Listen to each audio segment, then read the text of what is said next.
Hey y'all, welcome back. We have birth and death totals from a year ago, the oyster outlook, and the Muscle Shoals contribution to Rolling Stone's greatest song in history. I'm Mike Morgan, and we're down in Alabama.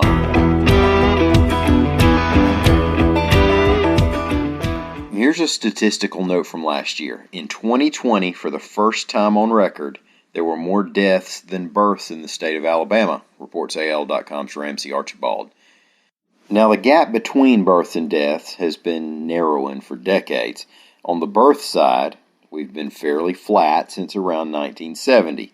The baby boom was obviously in the past at that point, and those 70s kids were bad news anyway. But with 57,641 Alabama births in 2020, the number dipped below other low birth years, such as 2017, 13, and 76. So much for the high pregnancy predictions going into the lockdowns. Maybe the election year was a turnoff. But on the death side, we've steadily increased our total annually as population has grown over the years. No surprise there. And then last year, during the COVID-19 pandemic, we jumped up to 64,714 deaths in Alabama. That's more than 10,000 above the 2019 total, and about 7,000 more than the number of births in the state.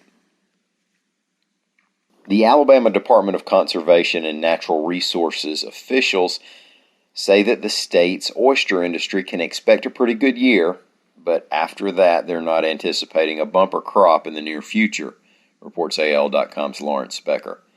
The Marine Resources Division did a presentation in Bayou La Batterie where officials described what they found through exploratory dives.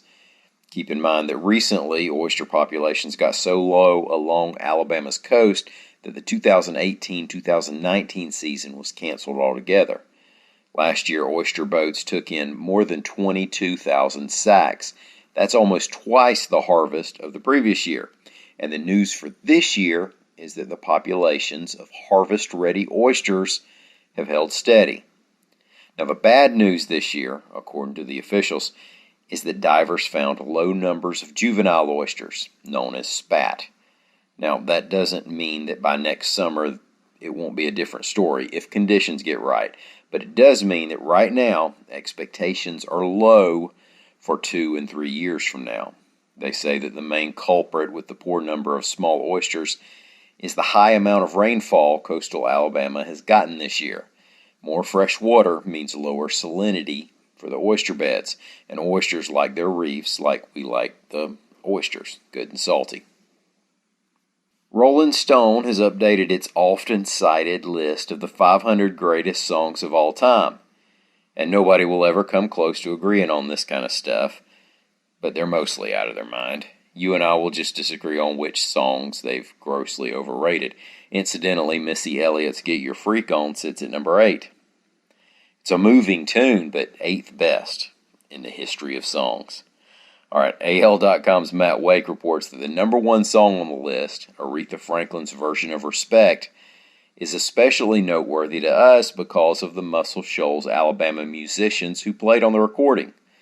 Of course, Aretha had cut hits at Fame Studios in Muscle Shoals, but Respect was recorded in New York.